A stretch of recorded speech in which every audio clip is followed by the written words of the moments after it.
Okay, so right now, with my man Mick Jenkins, what's going on, man? Nothing much, man. I'm glad to be here for sure, Let's finally meet up. Yes. I've heard a lot about you, legend in the game, so thank you for having me for sure. You look different from how you look in the videos. I can't explain it. It's like you walk through I was like, oh, I don't know if it's the coat. I don't know. It's like it's a different kind of swag today. I'm growing, man. I'm learning a lot. You know what I'm saying? I'm sure it has some physical effects. I don't know. Yeah. How you finding London? You've been pretty out good. For a few days. The UK in general is really dope. Leeds was sold out. London was sold out. I've been meeting some good people. I've been in a lot of different areas running around, so it's been pretty cool, man. I like it. You gonna come back? Definitely. Absolutely, man. It's a lot of. It's nice to be out here. I'm with Goodyear out here. Right. I've been meeting a lot of creatives. I want to build some relationships. So I like London in general. So what's impressed you while you've been out here? The city. You know what I'm saying? The vibe. Everybody was telling me it's like a New York. You know, but it's expressly different. It's a lot more culture. The city, like the architecture, is really cool. You know what I'm saying? There's like cinematic looking places. You know what I'm saying? It's nice to be. And then I like to shop. The areas that I've been to, Soho. Different places that I was. The Spitalfields Market was pretty dope. So okay, all right. So you knowing your way around? trying to figure it out, man. All right. Easily get lost though. What's been the most when you go back to the States? What's the one thing that's going to stick in your mind, like the craziest thing or impact that you've experienced while you've been out here? I'm sure it's yet to happen. You know what I'm saying? This is the second stop on the European tour, but from everything that's happened right now, I think I just have an appreciation for some of the more simple things. The fact that I'm over here and shows are selling out, I think is crazy. I think the internet, because we're able to send music and share things so fast, like we lose sight of the fact that like I'm halfway around the world. Right. And people know the music. Yeah.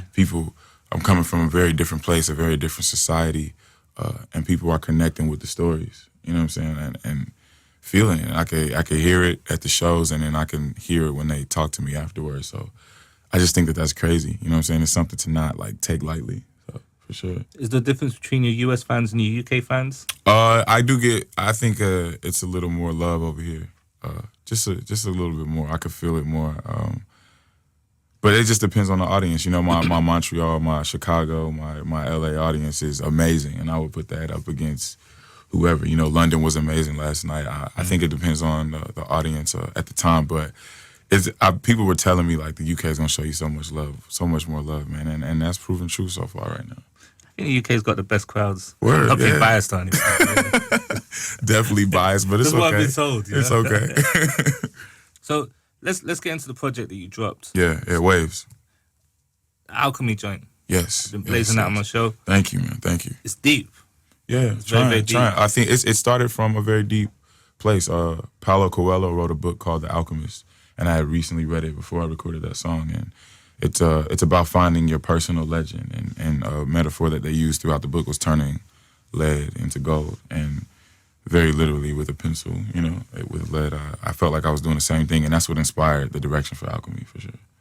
Okay. The Underachievers, they recommended that I read that book as well. Yeah. I haven't got around to it. But nah, man, it's a good book. It's not a long read either. You know what I'm saying? It's a pretty good, it's about the idea of finding your personal legend, your place in life. And it tells you the story of a boy who meets 3 people who help him find that. And it's a short read, but you read it multiple times, you'll find something different in it every time. It's a good read. I heard Jay-Z read it as well. Yeah, man. I'm telling you. It's a great book. It's an acclaimed book. It's a bestseller. It's a classic, really. So when I heard about it, they were looking at me like, why don't you know what this is? And I read it, and I understand. You should definitely check it out. I don't think people read as much as they should, because I don't even. Yeah. That's what inspired me to pick that up. Just realizing that we don't read as much as we do, and when we do, it's off a screen. So it felt good to open up some pages again. I just finished James Baldwin, The Fire Next Time. Just starting to read again, a light read, but something that you read multiple times, and you'll start to draw different inspirations and meanings from it. And it's necessary. That's the only 2 books I've read in the last 5 years. But you know what I'm saying? It's definitely because I'm recognizing that we just don't read, man. We don't read like we should. And the listeners right now and everybody watching is going to be like, look at Semtex trying to be all into it. That one is not reading. My friends too, they got jokes for me too, man. Trust. So Get Up, Get Down. It's a banger. Yeah. How did that come about? And most of the music came like this, you know. Even though Waves was free of a concept, the idea was to come in the studio and create exactly what we were feeling. And in the space of creating Get Up, Get Down, I was just feeling like with a lot of things that are going on in America and in Chicago with that are involved on race and like Right. injustice against Black people and people in general. I just felt like the music wasn't enough. You understand what I'm saying? People tell me how much the music can be a soundtrack to the struggle and all of these things, and it's just like I didn't feel like I was doing enough. And it came from a place of recognizing that about whatever your situation, you got to get up, get out, and do something about it. And that's the space that I was in when we were writing the song. So that's why it's more upbeat. You know, I definitely have people clapping and being lively at the shows and just trying to inspire that feeling and like get charged up about something. What's inspired you? Because you're a very, very deep lyricist. Like, there's a lot of depth, and you've kind of got a lot of soul in like what you're saying and what you're doing and stuff. Where's that come from? Various places. I think the way I was raised, my mother and my father, the way I was taught, I was raised in a Christian home. I mean, I think being felt through the music is definitely a lot of the musical inspiration. You know, I've been listening to neo soul artists, greats, really since I was young. And so my mother listened to Sade, Prince, Kim, you know, Jill Scott, Erica, Maxwell. These are the things that were in my home, and these are the things that I definitely listen to today when I go to music for comfort. And I think that comes out in the music as far as the soul goes. You know, just learning, taking experience. I think everybody has the opportunity to progress at a fast rate, but it's, do you recognize the opportunities that you had to learn as learning experiences, or was it just a roadblock for you to continue the bullshit that you were doing? You know what I'm saying? So I've kind of taken like slip-ups and learned from them, you know, at a very young age. My mother has lupus. She's very stable now, but 13, 14, I had to like do things that a 13 or 14-year-old wouldn't do because, you know, my mother couldn't do it for herself or always trying to help her. I went to jail when I was like 20. That was a very like teaching experience, you know what I'm saying? And from a lot of real life, from just weed, you know what I'm saying? But being in there and watching how people were living, what had became normal, you know what I'm saying? What was currency, how life was for people, how much people on the outside don't know or don't care. You know what I'm saying? It was very... How long were you inside for? Just 34 days, man. That's enough though, right? That's enough, bro. Just that's enough to get, for somebody like me, to get the experience, to see that I don't want to be here, to talk to people and like hear their stories and hear their state of mind. You know what I'm saying? Like that was a very, it's a big lesson learned. I mean, I watched Oz. I'm never going to prison. So using experiences like that, man, like I think it's helped me progress. You know what I'm saying? As a man, faster than some of my peers, but I don't got it figured out, man. I still got a lot to learn for sure. You kind of had a good musical upbringing because bless the names that you mentioned, you know, from Sade, Prince, Maxwell, Erykah Badu, it kind of explains where your love came from, right? For the song, yeah. I mean, first of all, that's different. Like that's the first time I heard from man. you, and I was like, this is dope. And K Tronada like has those same inspirations as well. Right. You know what I'm saying? He produced the beat and we've developed a pretty good friendship, and I know those are some of his same inspirations as well. So I definitely believe that. You know, it was inspired by that. It was inspired by a true love. You know what I'm saying? My girlfriend that I was freshly dating at the time, courting. And then he when the beat came through, man, it really didn't take me a lot of time at all, maybe about an hour, and the song was done. It was just something that was felt. It was a vibe that was already in me. I just had to let it out. So you could do your 808s and Heartbreak album anytime, any point. It's coming. No time soon, though, man. And your fans are going to be like, they're either going to love it or hate it. They're going to either love it or hate it. That's the same thing that happened to me. I love it now, but I hated 808s when it first came out. But you know what it is? That's just like wanting what a lot of people wanted in Waves. Was Waters Part 2, you know? Like when 808s came out, it wasn't that I didn't like it. I wasn't listening to it because I wanted more of that college dropout. I wanted more of that late registration, and you know that's kind of what's happened with Waves a little bit, just a tincture. Yeah. I mean, I'm such a stan, man. Every interview, Ye comes up somewhere. What's your favorite Kanye West album? College Dropout. It goes back and forth between late registration and College Dropout, but it's definitely College Dropout for right now. You feeling Yeezus? Not really, you know, not really. I like New Slaves, and because New Slaves was the lead, I thought it was going to be something completely different than what it was. I did give it an honest listen. It's not for me. Right. Yeah. Okay. All right. Yeah. Keeping it with Mick Jenkins, though. Yeah. So, you know, you've got a lot of artists co-signed. You're working with a lot of people. What is it that you want to achieve? What you're doing with this rapping game? I have something to say. First and foremost, I think with the Waters, I expressed that. I expressed this idea, this concept that there's this water, this truth that you absolutely need, that you're not getting, right? And this truth is the truth about life. You know what I'm saying? The truth about really basic ideals in life: success, happiness, love, beauty, what those things are, and how to achieve those things. I think we're being sold the wrong ideas about it, and that truth is just as important as water. You know what I'm saying? Like that's the whole concept behind Waters. That's what I'm aiming to say right now. The Healing Component is the debut album, and I'm just gonna explain that in a deeper way. I just introduced the idea that there's this water that you need, but I didn't really tell you exactly what it was. And with the Healing Component, I plan to do that. And that's just those projects and where my focus is at right now. But overall, just in hip hop, I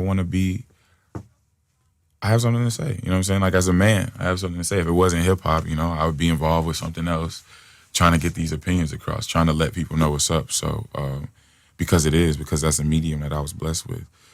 That's what it's always going to be about. I have fun too. There's vibes in there for you too. It's not all like lull and drawl. I'm trying to point the finger at you, but I got something to say, man, and it needs to be delivered to the people for sure. Hip hop helped Obama get into power. Yes, absolutely. And he's coming to the end of his term. Was he done? Was he done? Yeah. From your position as an MC and as someone who's got something to say. Was he done? No. And has he done enough? Was he done? No. Has he done enough? More than enough. Is he done? No.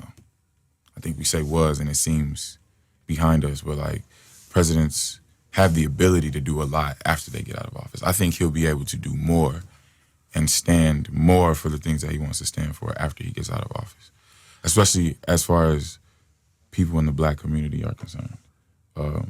We're the minority in the States. So I don't think he can take the positions or be as aggressive on subjects publicly and in speeches as we would like him to be, because he's not representing just us. He's representing the whole of the people. So I expect to see more of a charge for issues that concern me personally from Obama, just because he'll have the freedom to do so. I say more than enough when you ask, has he done enough? Because I think there's a lot of things that, those first 4 years, his hair shot white. You know what I'm saying? Like, that wasn't for no reason. And I respect the fact that I don't know everything that he has to deal with and everything that's on his mind, even though it may not be related to the people. It's crazy for me to see the news, right? And then you see a situation where there's been more shooting or more killing. Yeah. And then you see the president of America, who's a black man, who, you could say, leader of the free world, biggest country, like one of the most, not the most well off, but I hear you. Yeah. Right. And then there's more death, more murder, kill. And he stands there and says, I'm frustrated. I'm like, you can't be frustrated. It's like, you're that one guy who should be able to do something. It's not that. I don't think he doesn't have absolute power. You know what I'm saying? It isn't just whatever I say goes. That's not the way it runs. There's a lot of roadblocks from the opposition. There's a lot of roadblocks from the power that be. You know what I'm saying? We have to recognize that when we want him to get something done and not just acknowledge it as, well, you should be doing something about it. How long do you think it will be before people collectively realize that they should take care of issues themselves? Like, more concerned about what goes on in their own community? What's it going to take for that to happen? I think that question, for example, all right, well, the government or the president or the United States being more focused on things that have to do with their community, why are they so focused on things that have to do with outside of their community? We have to answer those questions, because if you're more focused on things that are going on outside of your home, then there must be value in those things that you're worried about. You understand what I'm saying? Like, if they weren't valuable to you, you wouldn't be worried about them. You wouldn't be focused on them. So what is it? What is that is valuable, and why is it so valuable that we rather worry about that than the real problems that we have going on at home? You know what I'm saying? Like, there's levels and layers to really answering that question, and sometimes it just gets too deep. I don't even really know. You know what I'm saying? From where I'm looking, it doesn't seem like we can. Chopping it up with you right now. Because no, man. because you got something to say. Absolutely. And I think there's not many artists that can have this conversation with. And it's just good. It's good to finally hook up with you after listening to your music. Same, sir. Absolutely. You know? And you've been turning up across the UK. Trying to, man. That's with the help of the fans, for sure. So when you gonna come back? I'm off after this tour. I've been on the road. UK tour 6 weeks. US tour 6 weeks. Break for a week. Now I'm over here for about 2.5 weeks, and once I'm done, I'm off for 2-3 months, and just to record the album. And I want to go someplace. I have some people I want to work with in LA. I have some people I want to work with in New York. I have some people I want to work with in London. So hopefully very soon. But I'm trying to be across the pond as much as possible. You know what I'm saying? It's not an opportunity I get all the time, and as long as the fan base keeps growing, I'm be coming back as much as I can. Who do you want to work with in London? I'm meeting creators. I'm meeting people. I was working with Sims last night. Okay. We made some fire. You know, Shout the out to mind. Sims. Absolutely, yeah. She's always shown a lot of love. We did a record before with Joywave. Okay. And we're linking again, and I might go over there again tonight. You know, and through that, you know, she introduced me to a producer and a singer, Tilla. I forgot it. I think that's his name, but he's very dope. And like in that way, spending 2 weeks here, kick it with Lil Sims for 3 days and meet some people that she knows, and then go work with Tilla Dolo, and then meet some people that he knows. You know what I'm saying? That's the same way that I build those organic relationships in Chicago. Right. And I kind of want to plant those seeds everywhere else. You know, so even though, and that's just for me, you know, there's a lack of new music in my catalog in general, whether it be US or UK, whatever. But in that way, it's whatever. I don't need to know who's the new hottest person. Like, I want to connect with people at the ground floor and like really build those relationships, and not just have it be some, oh, Lil Sims, you're dope. Oh, you're dope too. Let's work, cool. And then not have any real relationship beyond that, you know? Right. So definitely spending time out here is necessary for that kind of thing. You seem far from the traditional rapper. I'm being really diplomatic with what I say now. Really. Well, I am far from the traditional rapper, man. Yeah, I'm glad I seem that way. That's how I want to. That's how I am. I want to be perceived as I am. So I'm glad you're picking that up for sure. So good. All right, well, listen, definitely next time you're in the UK, pass through anytime. Absolutely. Shout out to the whole team. Everybody who's been hooking me up with the music. Yeah, man. Thank you. Shout out to you. Yeah, so good, man. Appreciate it, man. Oh, man. Drink more water, man. For real. Cool.